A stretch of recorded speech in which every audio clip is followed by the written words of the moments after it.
I'm Michelle Bogan, founder and CEO of Equity at Work, and this is your DEI Minute, your go-to podcast for leaders looking to navigate the ever-evolving landscape of diversity, equity, and inclusion in the workplace. Whether you're just starting out with DEI or looking to sustain your long-term successes, each episode will provide you with actions you can take to move DEI forward at your organization, all in 15 minutes or less.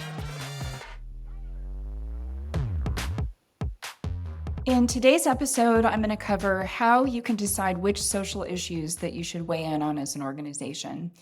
This has been a really tough one for people in different DEI-related roles to maneuver and navigate through because so much out in the world today is just so charged, and it can often feel like, you're never going to make everybody happy. You may not make anyone happy with some of the statements you made, but you also may be facing a lot of pressure from some of your employees to come out and make statements and take a stand on certain social issues. So what I'd like to do is give you some guidance that we've come up with at Equity at Work for our clients on how to kind of navigate this, what can feel like a bit of a minefield. Today, almost every public topic can feel like a hot button issue, and really making sure that you develop a good set of internal and external communication guidelines for your organization can be just a great way for you to become really clear on what you should and should not say internally and externally. I would say, as a general rule of thumb, anything you're going to say externally certainly needs to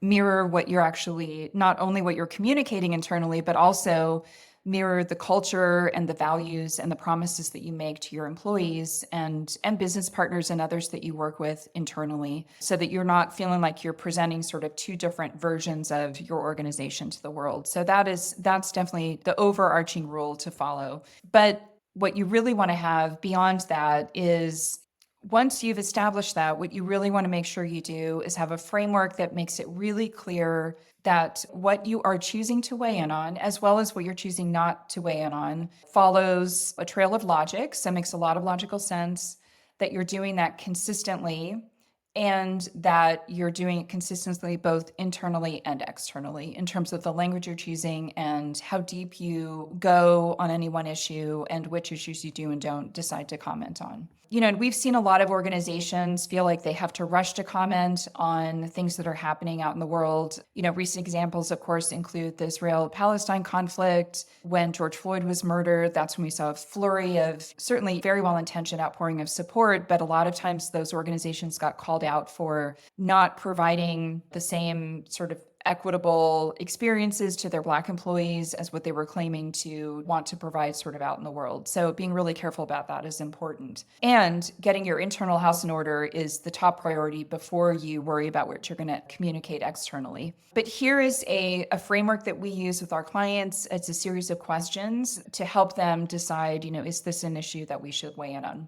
First question is, does this directly impact our business, our employees, and/or our business partners? So if you want to use the Israel-Palestine conflict as an example, do you have employees who identify as Jewish or Muslim and/or, have roots in Israel and/or Palestine and/or the Middle East?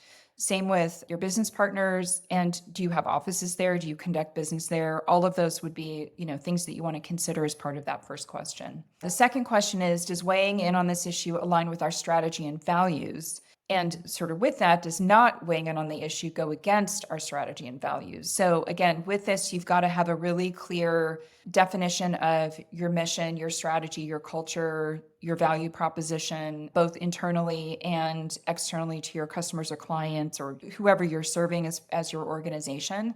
You want to make sure there's direct alignment there. So very important question to answer.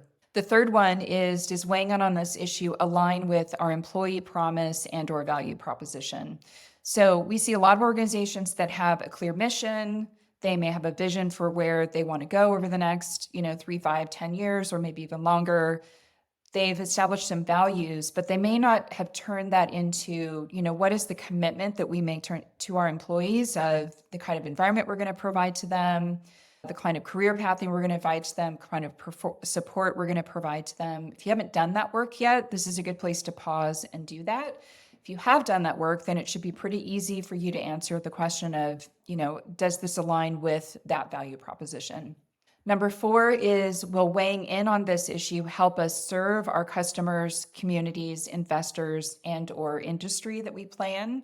There are some organizations that also are tied to academia, the government, et cetera. So you want to consider sort of all of those different constituents that you serve and how important this may or may not be to those relationships and your ability to be a great partner to them and to serve them to your fullest extent. The 5th one is, will weighing in impact our reputation positively, negatively, or not at all?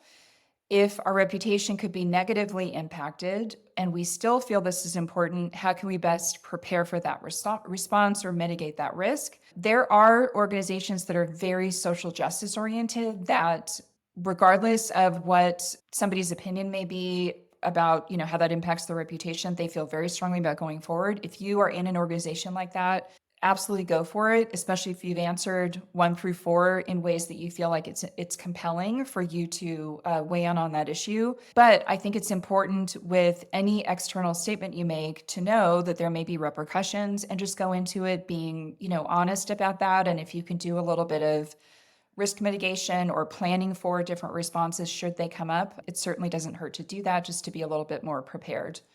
And then the final question that we ask is, can we drive change on this issue? And if so, are there others we should collaborate with proactively in alignment with our response to help make that change even bigger? You may not be able to drive change on every issue and still decide based on 1 through 5, you still want to go forward. But I do think keeping in mind sort of what's the purpose of your statement, of you deciding to weigh in, and what that looks like, how many channels you're doing that through.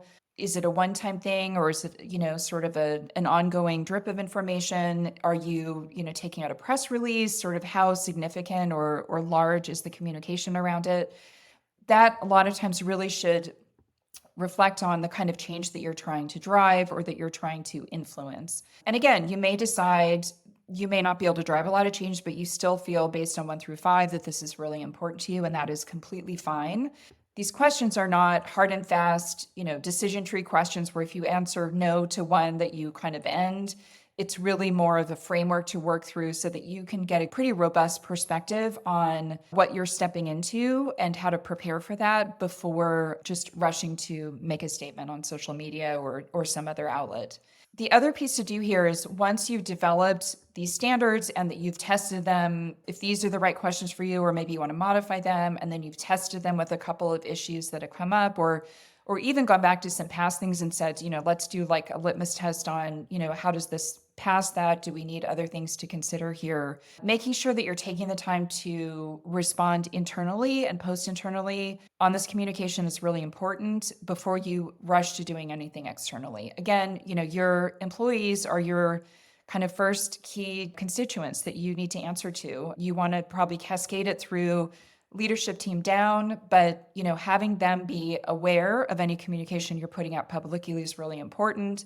That way they can also be aligned and prepared to help with any pushback or any questions, things like that. The other piece you want to do here is help employees understand that if they do get challenges or questions or even inquiries to know more, that you've thought through how to funnel those into the organization, whether that be through a communications person or someone else that you designate for kind of external relations, or maybe if it's under the umbrella of investor relations if you're a public company. So transparency internally goes a long way in building trust on this stuff. And again, don't forget your employees as part of this and some of the other internal folks that are really important to you when you build this framework. But I hope that this has provided you with a little bit of guidance to help you define your own framework for how to determine what you're going to weigh in on socially and externally related to social justice issues. And that's a wrap. I'm Michelle Bogan, and that's your DEI Minute for today.